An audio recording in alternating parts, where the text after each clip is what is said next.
Ladies and gentlemen, welcome to another episode of Where is Xur, the show where we find Xur and we look at his inventory together.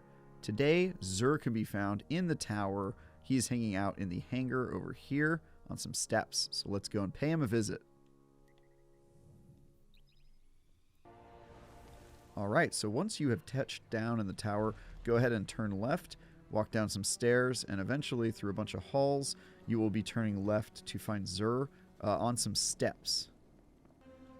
Alright, and here is Xur. Let's go ahead and see what he's got this week. These are from the Nile. So first up, he's got an exotic auto rifle called Monte Carlo. This weapon's actually pretty nice. If you don't own it, you should definitely add it to your inventory. But other than that, nothing special really. Then he's got the Mechaneer's Tricksleeves. This is actually a pretty great exotic. Unfortunately, the roll is not great this week. We've got a 59 overall stats, which usually is a pretty great way to disqualify a weapon for me, so you can go ahead and skip that. Then he's got Antaeus Wards. This is actually secretly one of my favorite exotics as a Titan main and a PvP tryhard. Unfortunately, again, the roll is just bad. It's got 13 mobility, which I try to stay away from mobility with Titans. And it's also only got 57 overall stats, which is pretty rubbish. So you can go ahead and skip that as well, unfortunately. Then finally, he's got Phoenix Protocol. This is a great Warlock exotic. Unfortunately, the roll is a little underwhelming. He's got 63 total, which is sort of middling. And then 24 of those points are in mobility, which I don't know how you play Warlock, but I prefer as low mobility as possible and focus on other stats. So if you're trying to build a mobility Warlock, maybe this will be good for you. I still really don't love the 63 overall.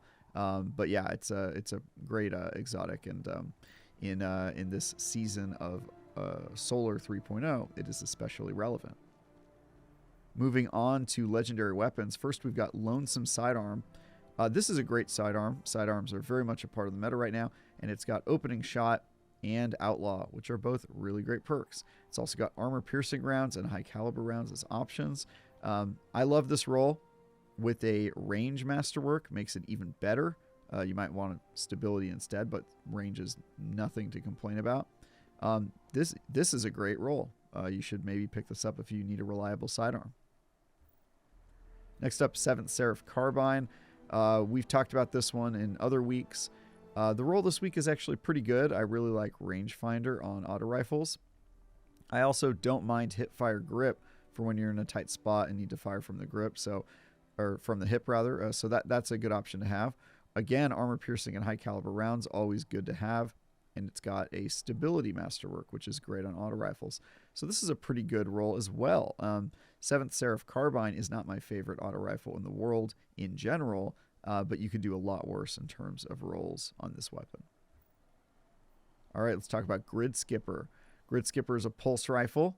This week we've got Snapshot Sights, which is great on pulses, and we've got Heating Up, which is okay. So this ends up being an okay roll. Ricochet rounds I don't find particularly useful on pulse rifles, but it does have a range masterwork. So sort of a middling roll. Pick it up if you need a pulse rifle. Toil and Trouble. I'm not even going to dive into this one too much. I don't like this roll, and we've seen this shotgun a lot from Xur, and we've definitely seen better rolls. Truth Teller, the grenade launcher on the other hand, it gets so close to being a god roll. It makes me quite sad. Blinding grenades and spike grenades, which are without a doubt the two best magazine perks you can get on a grenade launcher, which is fantastic. Unfortunately, it's got Grave Robber. Melee final blows reload this weapon's magazines from reserves.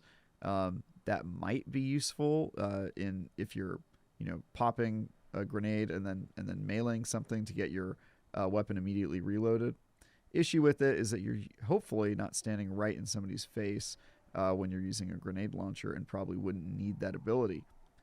Disruption Break is pretty good for this weapon on the other hand. So I don't know. Part of me just wants to grab this weapon just because it's got blinding and spike on it and try it out. I really like Truth Teller as a grenade launcher. It is a special grenade launcher, by the way, I should mention. So yeah, I looked at this roll for a long time when I was making the article for Xur this week. There's something about this roll. It makes me quite happy, but I can't help but feel like it just is just short of being a god roll. Anyway, enough about Truth Teller. Let's talk about Interference 6. So this is a grenade launcher. It is an okay grenade launcher. It's got Swashbuckler and Clown Cartridge, which are pretty decent perks to have on a grenade launcher. Also has Velocity Masterwork, which I'm never going to be upset about on a grenade launcher. The reason I wanted to talk about this one this week is because Bungie just yesterday announced that they're doing some buffs to grenade launchers. And by grenade launchers, I mean specifically heavy grenade launchers, which have not really had a place in the meta in some time. They used to be king of everything when it comes to DPS. However, they got nerfed, and Bungie's given them a little bit more love next season, which is interesting because it means you're going to have to start thinking about maybe stockpiling some grenade launchers you care about. This isn't a bad one to start with. I really doubt it's going to be the best one you can find, especially since we have a couple weeks before the new season rolls out.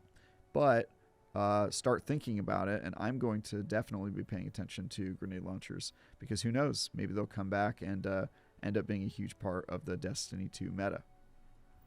Finally, we've got Stars and Shadow. I've talked about this pulse rifle quite a few times because it is a solar pulse rifle, which are sometimes hard to find. It's got Elemental Capacitor on it, which is great. One Quiet Moment, which I hate, but it's on all of them. And Quick Draw, which is also great for pulse rifles. So you could do a lot worse with pulse rifles on this one. Not the best roll we've seen again, but not bad either. And then finally, we're going to talk about the armor, which unfortunately is very low this week. It is also low for Warlocks. So we're actually not even going to look at the Warlock armor this week. I'm just going to show you kind of what Titans have got, which is a 57, a 60, a 61, and a 59. None of which have particularly interesting or spiky rolls, unfortunately. So I'm going to be skipping over Titans and skipping over Warlocks, and we will go straight to Hunters and look at their armor, because they're the only ones that have some somewhat interesting rolls this week, but even theirs aren't very good. So let's go ahead and do that now and switch over to Hunters. Do not go looking. And here we are. Let's take a look at the Hunter armor here. So Hunters didn't get the greatest armor. They've obviously got stuff that's short, just like the Titans and the Warlocks. They got a 59 here that you should definitely skip. But they do also have some 63s, which normally that's sort of like a middling score for legendary armor. But I wanted to talk about it because they've got such spiky rolls. This one that we're looking at right now, the chest piece, it's got 30 resilience, which is very good for the current meta if you're trying to make a highly resilient and kind of low mobility hunter, which is maybe an uncommon use case, but still this is spiky enough that it's worth a shout out on our show here. The mask is something you can skip, but then the boots again go back up to being an interesting spiky roll. This one focused on recovery, also 63 overall, so again, kind of middling, not the highest stats we've seen. But it's spiky enough to where if you're trying to do something specific with recovery or with resilience over here with the chest piece, then these two pieces are definitely worth taking a look at. That's it for the show, everyone. Thanks for watching. I am Tie Guy Travis, and for all things related to Destiny 2 and Xur, stick with IGN.